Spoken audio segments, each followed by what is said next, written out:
Nggak bisa gitu loh. Maka nanti Imam Mahdi pun sendiri itu imam yang akhir zaman tadi dianggap dajjal di dunia ini. Betul. Iya, karena apa? Di situ Allah mengislahkan. Artinya islah itu kan diperbaiki. Berarti ini orang nggak bener nih bahasanya. Gitu loh. Entah dari narapidana, bekas narapidana, mondok di penjara, kita kan nggak tahu. Iya.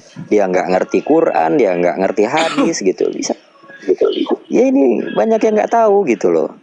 Makanya diangkatlah istilah-istilah malamatiyah ini gitu, atau istilah-istilah wali-wali ini gitu, supaya tujuannya untuk jaga-jaga. Kalau wali dihadapkan wali, ya kan, itu bisa terjadi benturan karena sama-sama nggak tahu dirinya wali.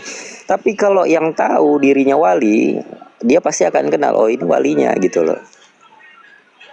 Bahasanya seperti itu. Sama juga dengan ulama. Nah, ulama di akhir zaman ini adalah ulama ya ini kasih bocoran ya, warasatul anbiya itu yang nggak ada pengikutnya, nggak ada pengikutnya sama sekali, bahkan ditolak habis-habisan, dibenci habis-habisan, nggak ada. Padahal dia ulama. Karena ukuran ulama ini apa sih? Ilmu. Dia guru tapi bukan guru gitu loh. Dia ulama tapi bukan disebut ulama. Kenapa? Tafsiran orang Indonesia mengaitkan ulama itu karena apa? Masyur. Oh, Ya, pakai betul, sorban, pakai imamah, ya kan, hafal Quran ini nih, nausorobnya segala macam. Karena bukan itu ukurannya, gitu loh. Banyak pengikutnya gitu. Sekarang saya tanya, Bang Bismillah punya pengikut nggak? Nggak ada. Tidak punya. Ya, Bang Iing punya pengikut nggak? Nggak ada pengikut. Malah saya dikatakan sesat lagi. Nah, sekarang begini. Kamu menyampaikan suatu kebenaran, ada yang percaya nggak? Nggak ada. Logika aja. Nggak akan ada. Nggak akan dipercaya. Karena apa? Kamu nggak punya pengikut. Itu yang pertama. Gitu loh. Ah, kamu aja siapa gitu. Tampilanmu gendeng gitu kok. Mau ini ngajarin agama kan gitu. Gitu. Kamu baru hijrah baru berapa hari kok sok-sokan ngajarin saya yang udah ahli kitab. Bisa begitu. Ini akhir zaman, hati-hati gitu loh. Makanya banyak umat yang bingung. Ya itu wajar gitu loh. Bang Prabu ada sosok, ada nabi yang tidak punya pengikut. Kenapa? Ada nabi yang nggak punya pengikut. Oh banyak. Nabi nggak punya pengikut tuh banyak. Ternyata kan dia nabi. Nabi Syamun. Nabi Syamun itu salah satunya. Gitu. Itu kan. Jadi dia nabi. Izin minum ya Bang Prabu ya, sama minum ya. Iya. Makanya kalau apa yang dikatakan Bang Prabu ini semua masuk akal.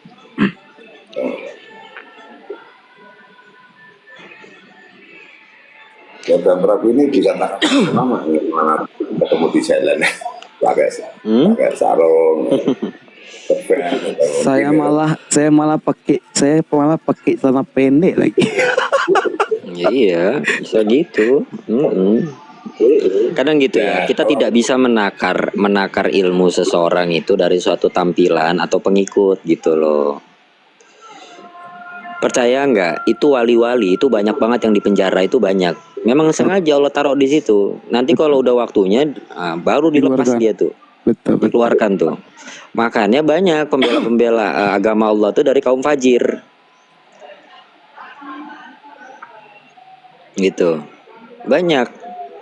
Makanya hati-hati, bahasanya kan gitu, hati-hati. Karena kita nggak tahu berhadapan sama siapa, bahasanya kan gitu. Kadang begini ya, ini doktrin yang saya terima dari kecil begini. Contoh ya, kayak misalkan orang bunting itu mesti bawa gunting sama bawang putih, ya kan? Ini doktrin gitu kan. Turun menurun tuh. Turun menurun tuh. Padahal malaikat tuh nggak suka bawang putih. Itu yang pertama. Terus malam Jumat kita udah takut-takutin tuh. Doktrin nih, turun menurun, hantu. Padahal malam Jumat itu malamnya para nabi. Tuh. Ini doktrin. Ketika disampaikan pasti akan sakit. Loh, ini ajaran nenek moyang saya kok. Begini, ya kan? Nah, itu.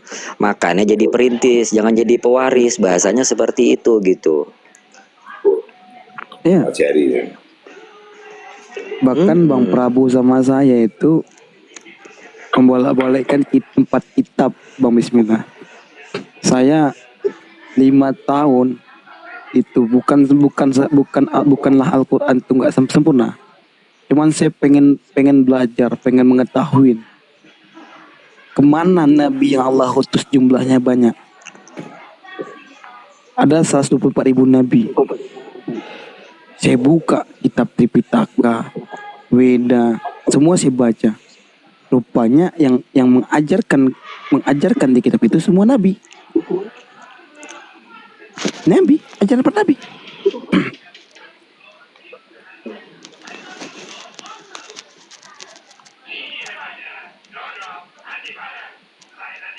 Bukan sebentar.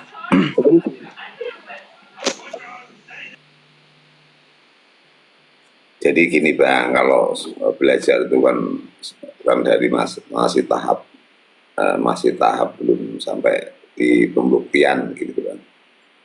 Makanya setiap belajar itu apapun kita tidak usah nyebut kitab ya.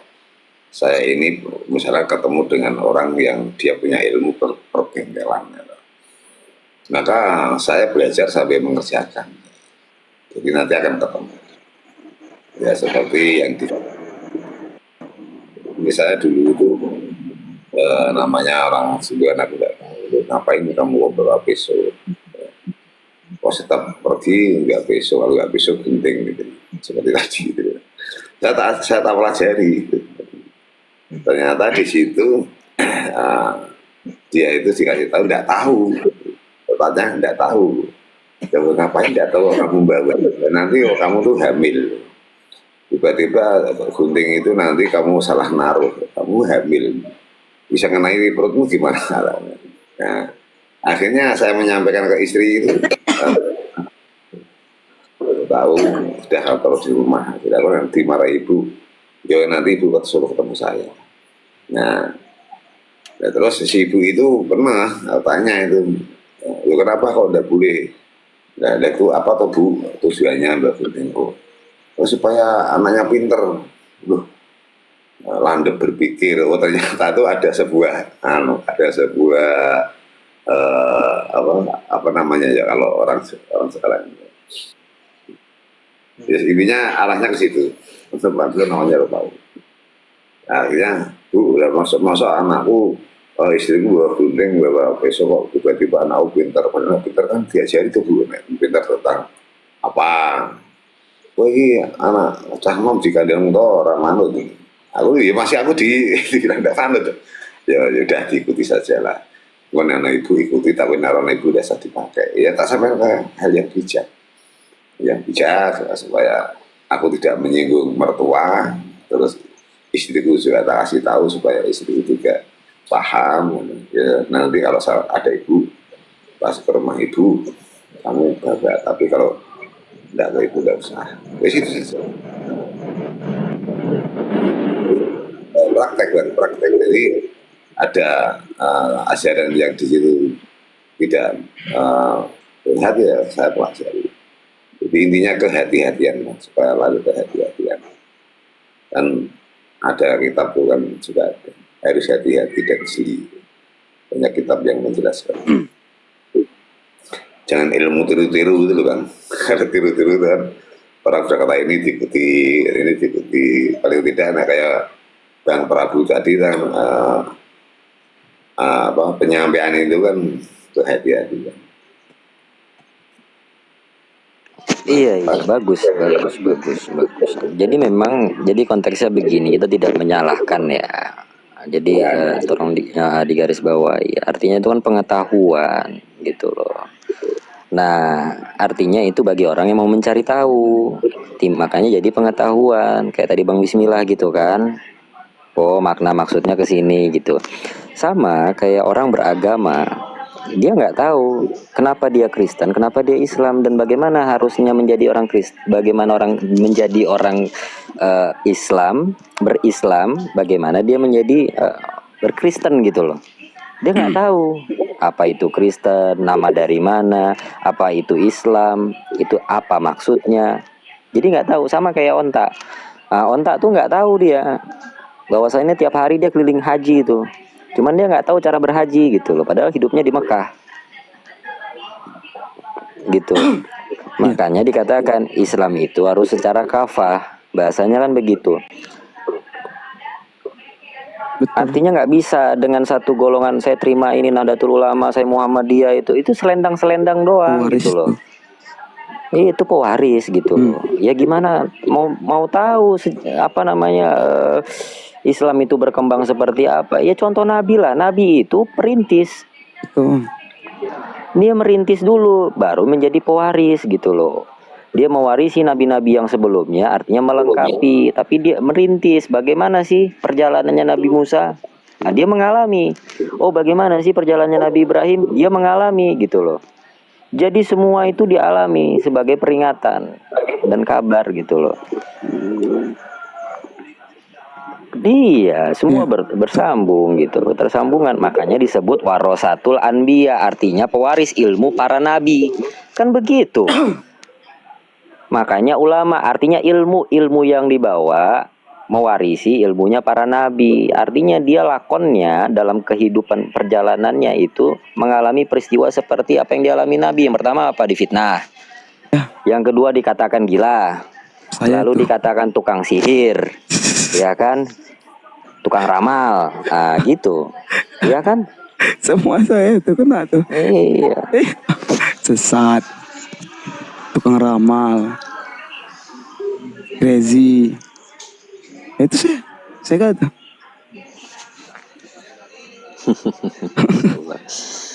Iya. Saya pernah Bang Haji itu sampai diusir dari tempat kontrakan saya. Cuman gara-gara perkara la ilaha illallah.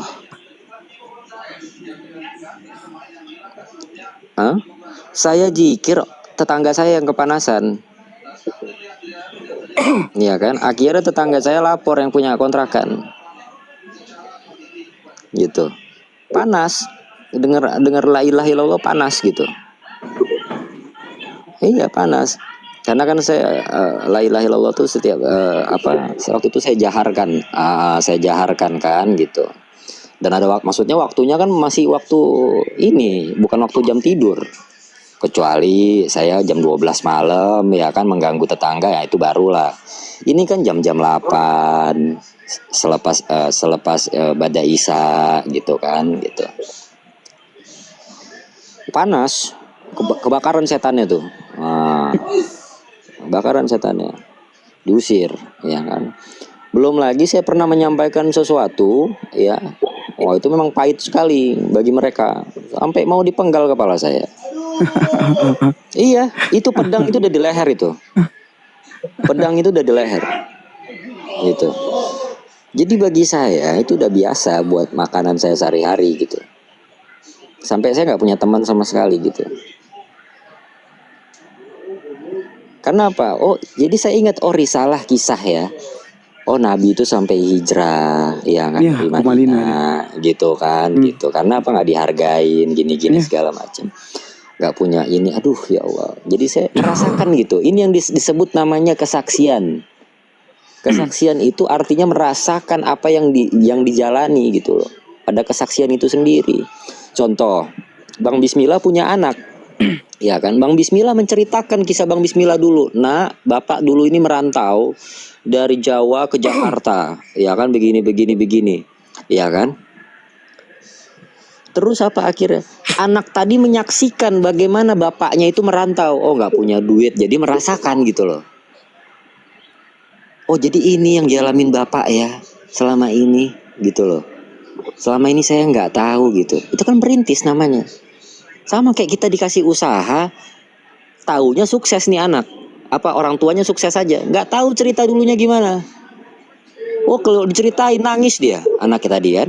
Akhirnya dia merasakan, menyaksikan gitu, merintis. Nah, kamu merintis, jangan ngambil mewarisi harta bapak, kamu nikmati aja gitu.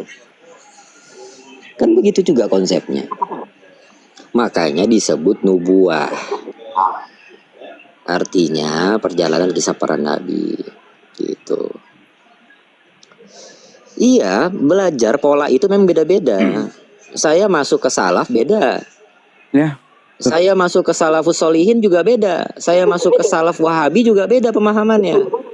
Gitu. Saya masuk ke toriko pun beda-beda.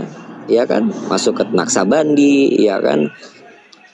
Terus masuk lagi ke torikoh yang lain gitu. Itu beda-beda lagi pemahamannya, metodenya gitu loh. Qadiriyah itu beda lagi. Polanya pasti beda-beda, itu metode gitu loh. Tasawuf pun juga begitu, ada tasawuf modern, ada tasawuf salaf, ya kan, ada yang tasawuf mengikuti Imam Al-Ghazali, ya kan, itu yang salaf yang terdahulu gitu kan gitu. Sama beda-beda. Kalau di NU ada namanya Toriko Jatman. Itu yang dipegang sama Habib Lutfi gitu. Itu semua beda-beda torikohnya gitu. Tapi apa? Kita itu secara kafah mempelajari nikmat hasil belajar, buah Yes. hasil belajar gitu loh. Itu Ilmu dia. yang didapat tadi apa, sikap kita mengambilnya seperti apa gitu loh. Sekarang kita tinggal panen Bang Prabu. Tinggal panen. Iya, tinggal panen aja Iya, gitu loh. Mana yang mau tinggal. kamu ambil, kan bahasanya gitu. Ya tinggal itu aja. Tinggal panen, tapi panenannya dibuangi terus udah makan. Akhirnya Bang apa? Bismillah, Akhirnya ya Bang Bismillah punya torikoh juga. Cuman masalahnya dia nggak viral gitu loh. aku udah Iya kan? pernah itu. Nah, toriko apa namanya, yayasan, maksudnya yayasan gila gitu bahasanya. Toriko gilaiyah misalkan. Dia nampung orang-orang gila, ya kan, jalannya, ya kan, nampung anak-anak jalanan gitu kan. Ya itu. Kalau ditanya orang di jalan itu malah mana orang belajar gila. Apa tadi? Itu. Kalau itu Bang Bismillah Bang Prabu, dari teman-teman, orang tua, istri, itu ngatain saya sakit jiwa. Gini. Kalau Bang Haji kan masih muda, yang masih panjang lah. Coba jangan melajari apa yang dikatakan Bang Prabu itu. Pelajari aja, jangan kita cara menangkapnya kita harus pakai ilmu juga, tenang, jangan meresapi, jangan keburu menyalahkan itu. Misalkan apa yang dikatakan Bang Prabu ini kan semuanya itu kan penyampaian dan pembelajaran lapangan. Contohnya Bang Prabu tadi membaca wiridan la ilaha illallah, tapi ditegur orang, bahkan sampai diancam, sampai bahkan dipenggal. Ya di situ karena apa? Belajar dan mempraktekkan. Gitu. Ya di sini mulanya kalau belajar agama, Rasul itu kan praktek lah. Perjalanannya itu praktek. Kita tidak cukup menyatakan baginda Nabi itu luar biasa, tidak cukup. Baginda Nabi itu berakhlak mulia, tidak cukup. Nabi punya umat yang semua ditolong, tidak cukup. Kita ini harus praktek gitu. Iya, makanya saya bilang gini Bang Bismillah, yang tahu praktek ya, ini kan kita ini kan rahasia yang Tuhan kasih. Nah, cuman saya tanya, Bang Iing, yang saya ijazahkan praktek yang saya dapatin, Allah berikan itu, dijalankan apa hasilnya Bang Iing? Saya bagi, silakan Bang Iing, saya bagi apa yang Allah ilhamkan sama saya. Ya, praktek dengan sesuai kemampuan, tapi itu. Bahkan ibadah Bang Iing sekarang berat apa ringan? Ibadah itu sekarang ini jadi kebutuhan atau karena kewajiban, Bang Iing? Ya sebenarnya kalau jelas itu ibadah sebuah kebutuhan. Nah itu. Ya kenapa dikatakan wajib? Karena itu kebutuhan hidup masalahnya gitu. Kita perlu sholat, perlu baik pada itu sebuah kebutuhan. Seperti saya ini ngurus orang-orang yang ada di jalanan, saya masukkan rumah sakit yang sakit, saya udah punya rumah saya bawa pulang, yang gila saya bawa pulang. Ini kebutuhan mas, bukan aku menolong dia. Ini kebutuhan Iya. saya. Nah itu. Jadi masing-masing kebutuhan itu kepada hambanya. Maka Ya, kita ini Allah kalungkan nama ketetapan masing-masing. Gak ada yang sama ketetapan tadi. Beda-beda. Perjalanannya gak sama. Beda-beda. ya saya naik di koma ini kan saya butuh Betul. naik belajar, saya butuh mengenal, saya yang butuh gitu. Betul. Makanya jadi pelaku, kalau hanya jadi sebuah penyampai beda mas. Kalau pelaku ini akan tahu lapangan, banyak pengalaman yang di lapangan. Sehingga kita haus dengan perbuatan yang baik itu, kita bisa haus. Jadi rasanya tuh pengen terus karena pasti nikmat di situ. Biarpun harus mengeluarkan tenaga, pikiran, harta, waktu, tapi nikmat. Makanya aku udah punya santri ya katalah banyak di sini banyak santri enggak. Jadi Tapi kalau aku sudah banyak. Jadi aku bukakan yang Allah ilhamkan Ar-Rahman tadi. Maka apapun yang Allah kasih, Allah katakan, fabi ayyi ala rabbikum tukadziban. Maka nikmat Tuhan manakah yang kamu dustakan? Ada enggak? Enggak ada, semua nikmat. Nikmat semuanya. Sakit nikmat. Bahkan saya bilang sama Bang Ing saya kecelakaan tuh kemarin. Begitu malam kecelakaan, saya saking pengennya dekat dengan Tuhan ritual. Allah izinkan saya. Sakit bukan main tapi nggak terasa.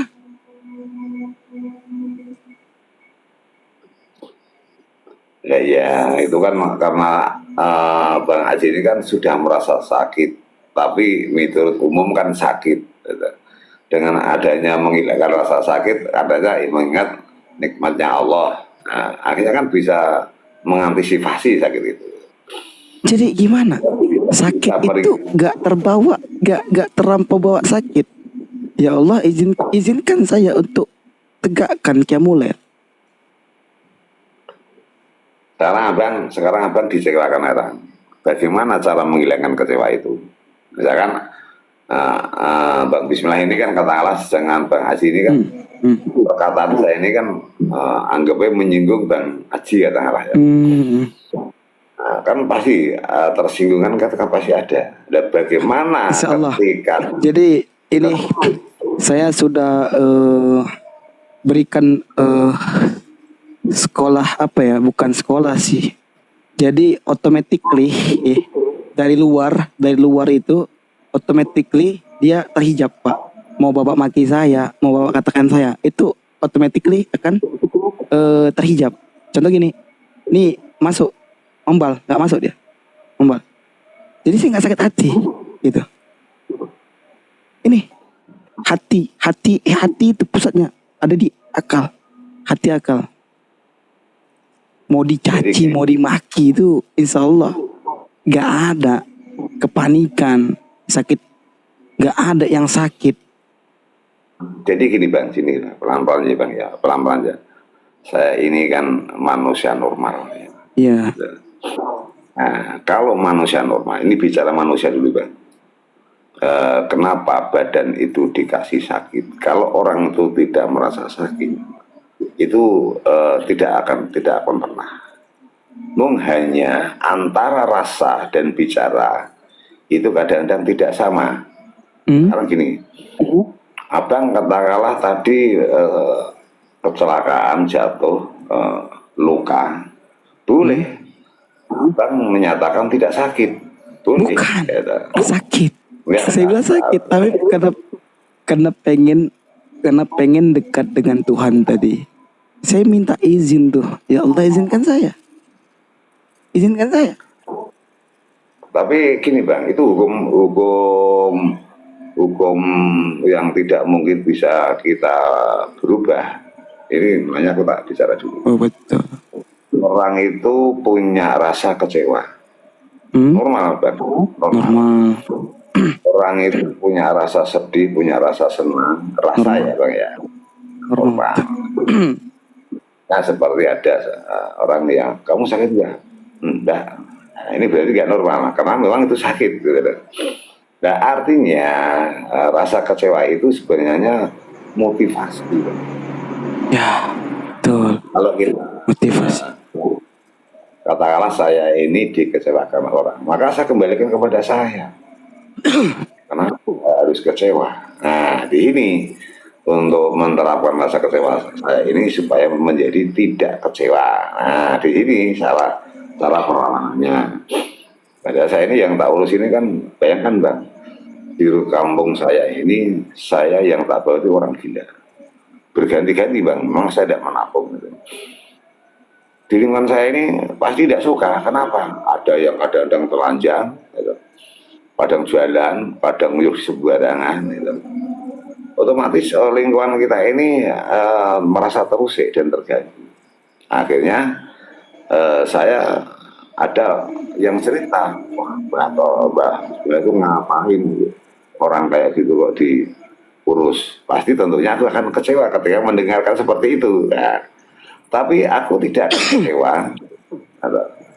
Aku berpikir bahwa orang itu belum tahu tujuan saya. Nah, ini untuk melawan rasa kecewa. Itu ada kisahnya Bang. Itu sudah ada kisah Sultan apa saya lupa. Pokoknya dia Sultan yang keempat. Jadi setiap malam dia keluar itu hanya untuk melakukan dua hal. Yang pertama dia membeli khamar. Yang kedua dia pergi ke rumah bordir. Nah orang melihat dia orang yang maksiat. Jadi karena nggak tahu nih kelakuannya. Ketika tahu kelakuannya, diceritakan ketika dia wafat diceritakan istrinya melihat apa yang dilakukan suami itu. Apa yang dia lakukan? Dia beli khamar cuman untuk khamar itu biasanya nggak dibeli orang. Dia buang, dia habiskan khamar tiap malam. Dia datangin rumah bordir untuk memberikan uang supaya dia tiap malam nggak keluar lagi, nggak berzina lagi. Tahu waktu wafat siapa yang menyelamatkan dia? Para wali yang menyelamatkan dia. Begitu dibuka sama istrinya kelakuan suaminya itu, semua orang tercengang di kampung itu. Maka kata Nabi, jangan melihat siapa yang menyampaikan, tapi lihat apa yang disampaikan dia. Jangan merasa paling benar, jangan merasa paling benar. Ketika dinasihati terima gitu, salah terima gitu. Mulanya gini Bang, tadi Abang kan cerita itu kan beda dengan pelaku yang bercerita. Ya, Bang di di situ. Kalau kita hanya menceritakan tentang kisah perjalanan seseorang atau perjalanan seorang nabi, sahabat dan yang lain seorang. Enggak, aku teringat kisahnya Bang Bismillah dengan kisah yang itu gitu. Nah, Udah pernah terjadi. Bang Aji masuk ke kisah, misalkan yang kisahnya itu seperti saya kecil-kecil lah melihat orang tua yang mungkin susah payah melahirkan, merawat dan seterusnya. Itu kan orang itu kan hanya melihat suksesnya seorang anak, maka masuklah sebuah cerita yang pernah Abang Aji lihat, bukan yang pernah didengar, karena yang dilihat dan yang didengar itu pengembangannya itu banyak yang didengar gitu loh. Nah, saya mendengar tentang teman saya itu orang yang hebat, orang jahat, itu pengembangannya cepat kan, karena hanya mendengar. Tapi kalau kita bisa melihat langsung, tentang kebaikan misalkan, kata kita ini akan fokus ini orang kok bisa berbuat seperti ini ya, seperti ini ya, kita akan fokus. Nah, saya jarang tentang menceritakan yang eh, sesuatu yang tidak saya lihat. Ya lebih baik kita dengar sendiri, kita praktekkan sendiri. Nah, baru aku sampaikan ini loh caranya seperti ini loh seperti ini. Jadi aku tahu aku bisa gitu loh. Tapi kalau hanya fokus kepada cerita sejarah, akhirnya judulnya ya cerita. Oh, ceritanya toh. Iya. Loh, kamu kenapa kamu tidak menjalani? Tapi kalau sudah menjalani, Bang, maka apa yang kita ceritakan, yang kita jalani. Seperti saya mau belajar dalam Al-Quran. Saya jarang, Bang, menyampaikan ayat, jarang saya. Karena aku yang belajar, akulah yang akan menjadi pelaku. Tentu saya bicara hadis, itu, menceritakan tentang kisah sahabat. Cukup tak pelajari, oh begini itu caranya.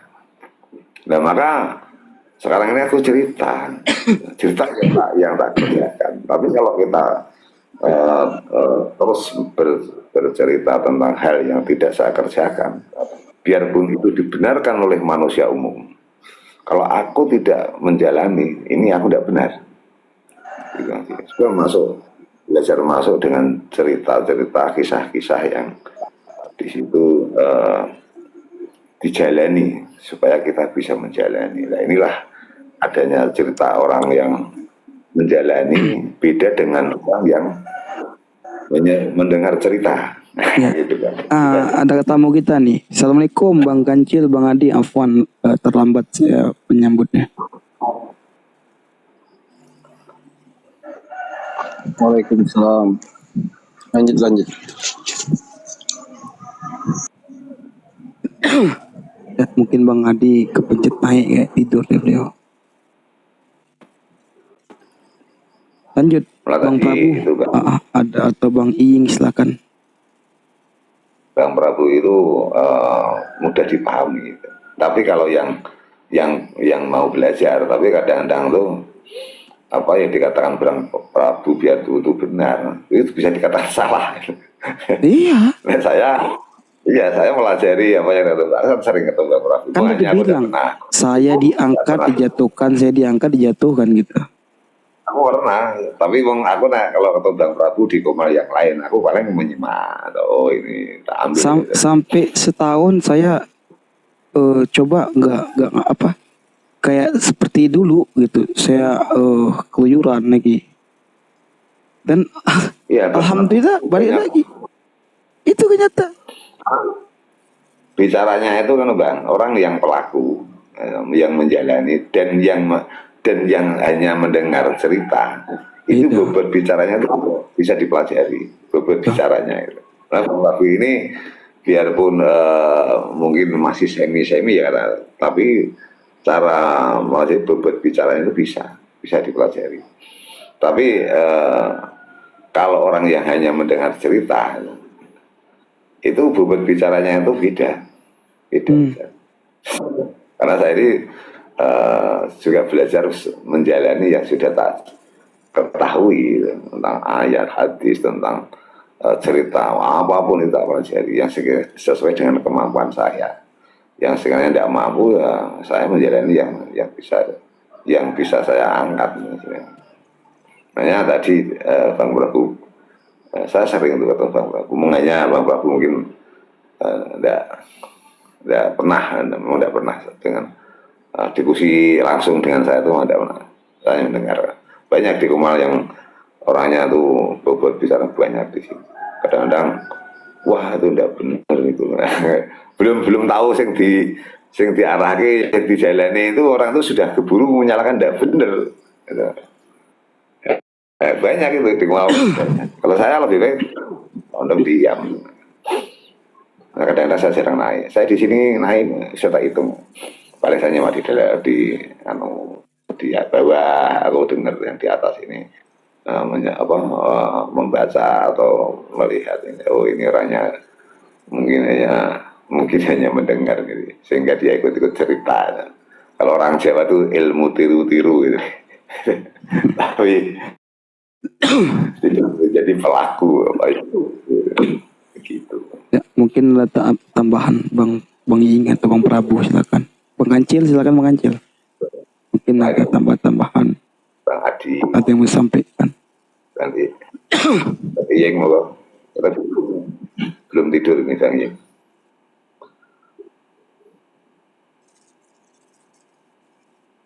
Sambil ngopi, yang penting sambil ngopi, kalau ngopi biar nyantai. Iya, nah ini kan jam. Monggo.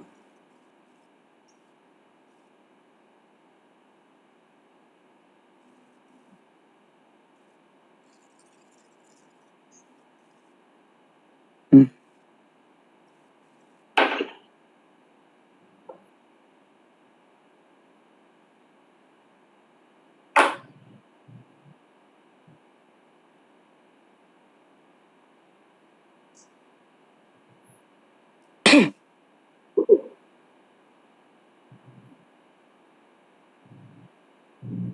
Ya,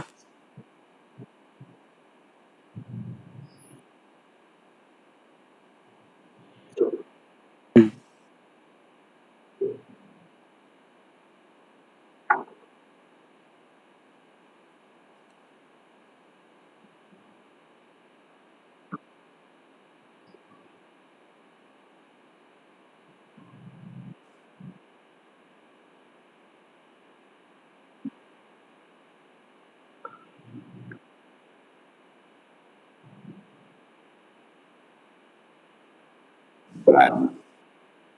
Yang baik juga banyak.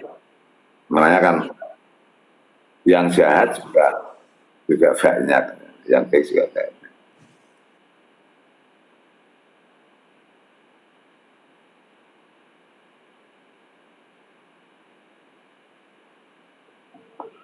Begitu anak. Ya, ya kan tidak semuanya bisa dibilang jelek, tapi juga tidak semuanya bisa dibilang baik, karena ya, kehidupan itu kalau tidak praktek ya, kita bisa meniru yang salah dan bisa meniru yang benar, karena ada kata-kata memilih dan memilah itu kan supaya kita ini kan cerdas Bang, cerdas dan menyikapi perkataan yang baik ini dia praktek enggak itu. Misalkan saya mengajak untuk membantu orang ya, mungkin Bang Iyeng sama Bang Adi boleh suruh ke rumah saya, boleh ya, jangan hanya mempercayai saya tentang aku cerita, aku ngurus ini, ngurus orang gila tak urus, bahkan aku menyediakan tempat gitu. Ini Bang Bismillah ini bener nggak ini? Survei, perlu survei tidak apa-apa gitu. Supaya kita ini bukan hanya tidak percaya ya, tapi lebih percaya, lebih jelas tuh kalau kita tuh survei, oh iya ya, oh begini tuh caranya, bagus. Makanya supaya kita tuh iya, tidak boleh. Saya sering Bang Ying mengatakan kalau kita turun nih, jadi kita seolah-olah ada pilihan, bisa memilih yang baik dan menghindar yang buruk. Nah, tapi kalau kita mau lagi puncaknya, sebenarnya Allah buat adanya baik dan buruk apa fungsinya Bang Imo, tau nggak apa? Untuk Kontrolnya itu kan ada di perbuatan, ada di perbuatan. Mengajarkan kita, memotivasi kita. Itu motivasi. Itu sempurnanya yang Allah skripkan itu. Skrip baru cuplikan. Skrip baru gambarannya. Contoh sama kayak kita lihat suatu film. Ada yang baik, ada yang buruk ketika kita nonton. Begitu dia yang buruk, wah, kita emosi kan? Begitu yang baik, kita terharu kan? Padahal ceritanya udah clear. Kita baru melihat. Apa yang Mengajari dan mencontohi, ada perbedaan nggak Mas? Mengajari dan mencontohi. motivasi itu. Nah, Pak ajaran Itu ini kan motivasi. ajaran kan sebuah motivasi teknis dan caranya kan begitu. Tapi kalau contoh ini kan bisa dilihat.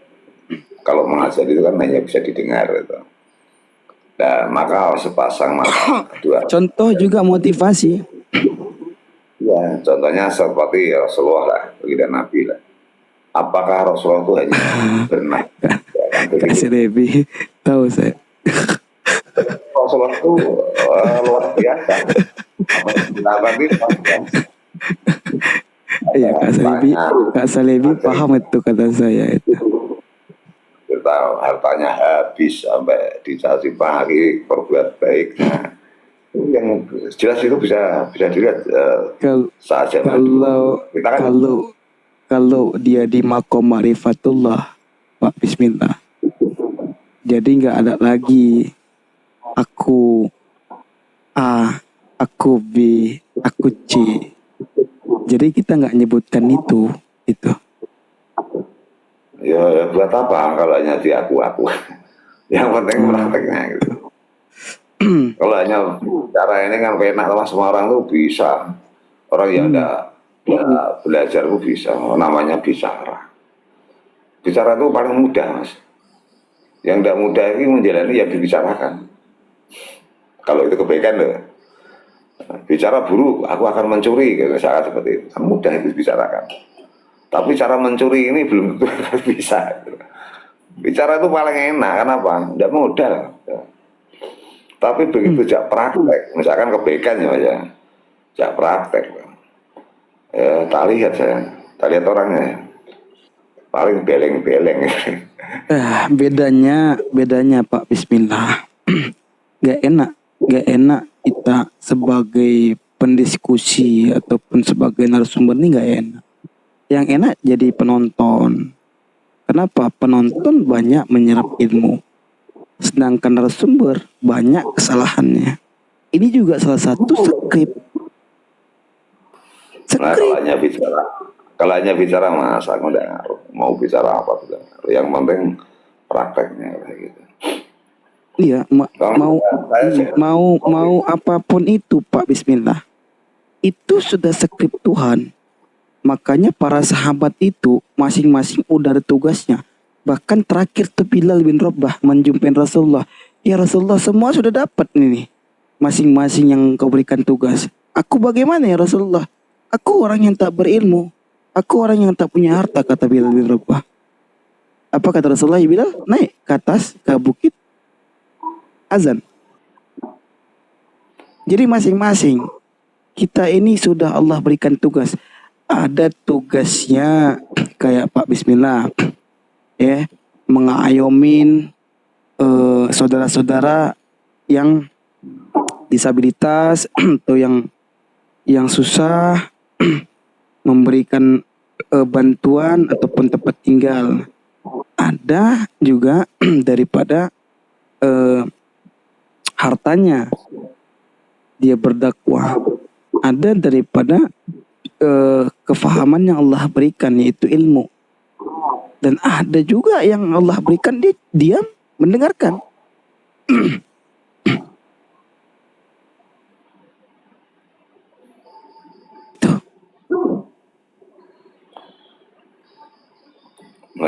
Malah jangan dikasih rasa. Apa itu? Nah, kasih dikasih rasa ya. Kalau kita merasa itu merasa katakanlah aku tuh merasa bahwa saya ini mendapatkan nikmat rezeki misalnya seperti ini. Nah, ya di situ bagaimana saya membagi nikmat yang aku rasakan itu. Makanya berbuat baik itu menurut saya ini ya, itu kebutuhan, bukan sebuah orang yang tak tolong itu butuh saya, tapi aku yang butuh gitu kan. Jadi kalau sudah berjalan itu seperti itu. Kalau wah saya merasa bisa nolong orang, ini akan menjadi sebuah kesombongan. Kalau saya enggak, saya tuh butuh. Ngurus sana sini ini aku yang butuh. Karena aku merasa saya punya rezeki, badan sehat, ya saya gunakan itu. Itulah rasa. Karena saya merasa mendapatkan sebuah kenikmatan, nikmat ilmu, nikmat harta, nikmat keluarga, bagaimana saya menjaganya. Menjaga itu kan, merawat itu kan tentunya Dia kita kan habis menjaga, kita hanya mampu saya. dititipkan itu.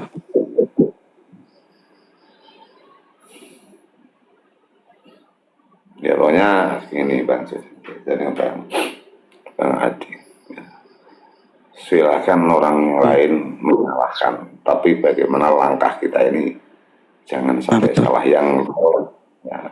Yang setahu lah jenengan itu kan jenengan sendiri kan, yang bisa mengontrol ya jenengan sendiri. Oh, Bang Haji ini tak salahkan 1000 kali, tak salahkan 1000 kali lah katakanlah. Saya menyalahkan, wah salah Bang. Kalau selagi Bang Haji ini hati-hati, hasilnya itu bagus, itulah yang harus dinaikkan terus. Tidak usah pengaruh dengan pujian orang, tidak usah pengaruh dengan eh, salahnya, menyalahkan orang, tidak usah pengaruh. Yang penting Mbak Haji ini hasilnya benar-benar bermanfaat. Katakanlah yang ditolong tertolong, yang diringankan memang teringankan.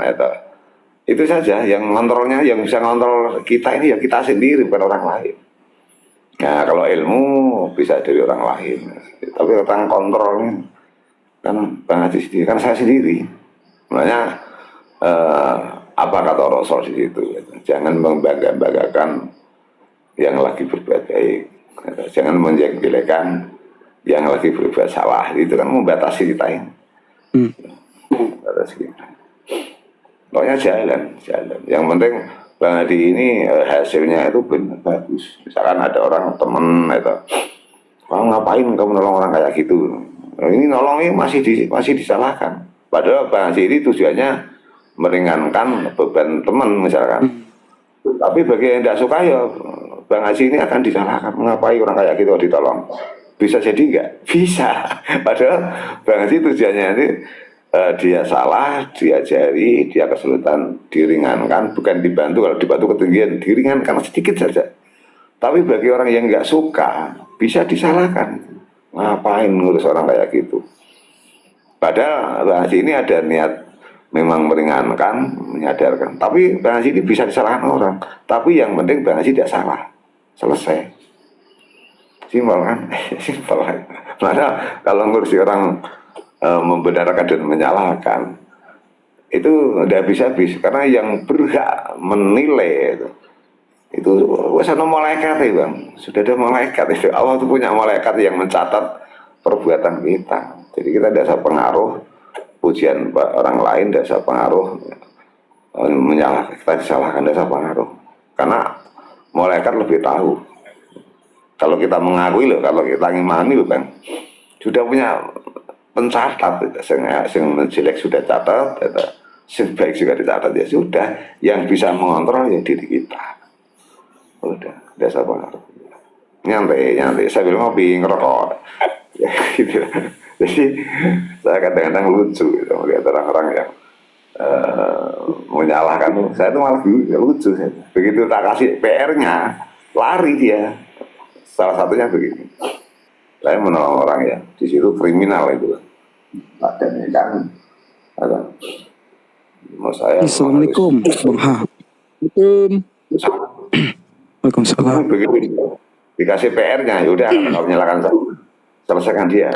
Ya mungkin Bang Kancil ataupun Bang Prabu ataupun Bang Haples, Bang Iing mau ini menyampaikan. Pentingnya guru dan ulama.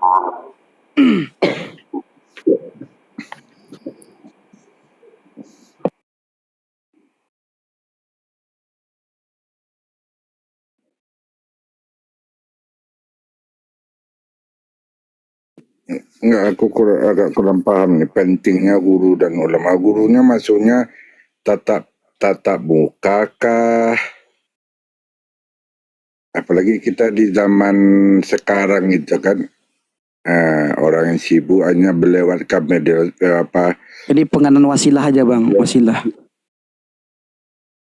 kenapa Haji? Penganan wasilahnya aja. Pentingnya. Ini kan guru kan eh, penerus ya, penerus wasilah para nabi. Lama Ya, termasuk ulama juga. gitu. Hmm, Enggak, oh gitu. ya, Cara kita gitu, cara kita belajar gitu Ji, yang aku maksud Ji. hmm, Cara bebas, kita bebas. Mau abang mau tatap muka, mau secara online ataupun offline, terserah. Gitu.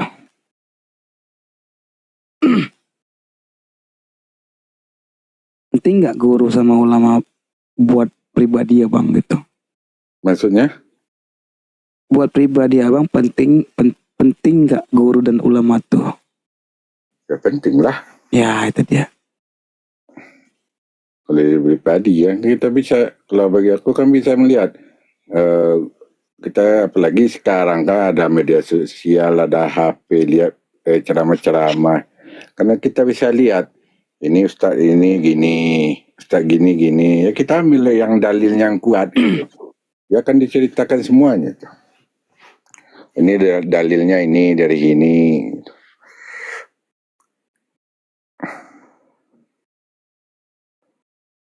Aku kalau guru nggak ada. Kalau dulu waktu SD ya belajar ngaji ini. Kalau sekarang nggak ada lagi. Kalau di kampung gini, kalau di kampung jarang loh sekarang Ji. Soalnya kalau dulu Ji, zaman aku kecil dulu tuh anak SD kelas 1, 2 tuh udah mulai mengaji jam 4. Sekarang nggak ada lagi aku lihat anak-anak itu pulang sekolah buat mengaji, itu nggak ada lagi. Di situ ya bang, di tempat Iya. abang. Alhamdulillah tempat saya tinggal ada. Nah, di kampung saya masih berjalan, Bang. Masih Bang ya? Anak saya masih ngaji. Alhamdulillah. Surau, maghrib surau. Nanti siang Saya dia nanti MDA. di rumah saya pun untuk keluarga saya minimal 1 minggu sekali itu saya mengkaji, bukan ngaji ya, mengkaji ilmu agama. Mengkaji artinya, tafsirnya, terus tafsir itu kan mengarah ke praktek. Dengan saya rata-rata dengan ketiga istri saya, karena kebetulan ketiga istri saya itu satu rumah.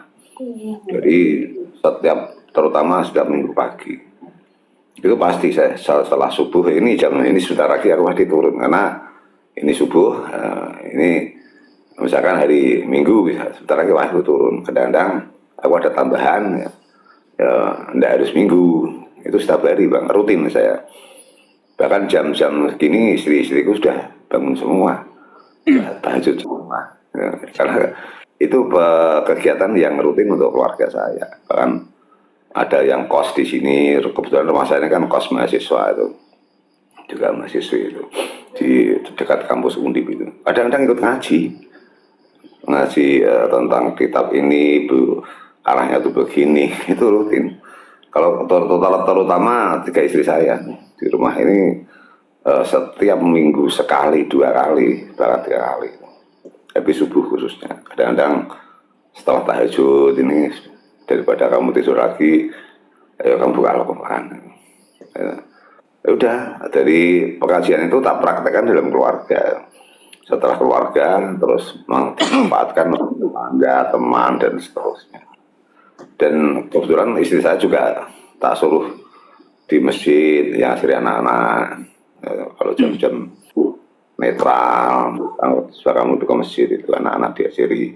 Karena tingkat anak itu kan paling ngajari tentang bacaan-bacaannya, tentang tajwid-tajwidnya. Jadi tak bagi-bagi itu.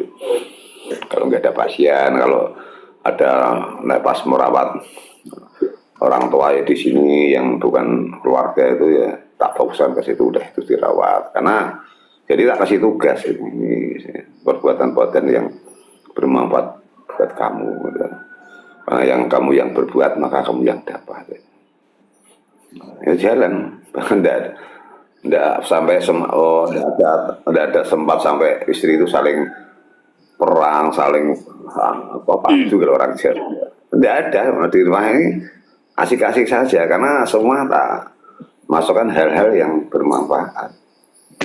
Pagi terus ke warung, tak bikin ke warung kan, ini warung tak bikin warung makan buat ibu kan adalah nggak usah mencari hasil yang besar, asik enjoy tidak ada masalah dan alhamdulillah ini berjalan.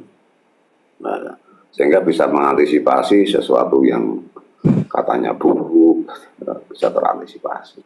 Jadi kampung saya ini masih ada, kalau kadang-kadang tak istri saya yang kebetulan juga pintar di dalam membaca Al-Quran, menulis Al-Quran ini juga pintar ya. Tak manfaatkan di masjid, di musola. Plus open camp bang, gantian bang. Biar nggak rungkat. Kalau bagi plus itu mana bang rumahnya bang?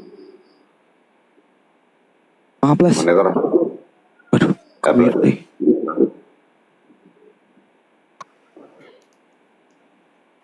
Daerah mana itu bang rumahnya sampai? Bukit Tinggi, Sumatera Barat, Bang.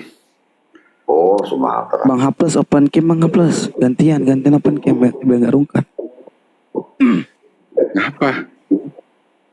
Iya kalau nggak open camp nanti ini omongannya rungkat. Masa? Iya makanya tadi saya open camp, tadi nggak ada yang open camp. Si Him kan masih ada. Bang Him udah tidur kayaknya ini, udah tadi tidur dia. Udah itu dari tadi ya, nanti bisa. Nggak ada yang open camp kita nih soalnya. Udah Haji aja yang on cam. Ganti bentar aja. Bang Plus. Oh, bangun tidur aku. Enak kali lah bang. Biasanya ada nongkrong lemari itu. Tuh. Iya. Tidur. Ini dah bang. Nah ini berdua biar kelihatan. Alhamdulillah. Tumben tidur, biasanya gabung dari jam berapa tadi? Iya tidur ketiduran. Sumateranya Sumatera. Bang Plus Sumatera mana? Sumatera Tengah. Sumatera Barat, Bang. Oh Sumatera Barat. Saya banyak itu di Sumatera Selatan, daerah Lampung. Gimana, Bang? Lampung. Oh, Lampung. Ya, saudara dan saudara ada yang di sana dari saudara dari istri. Mas sekarang Abang di mana?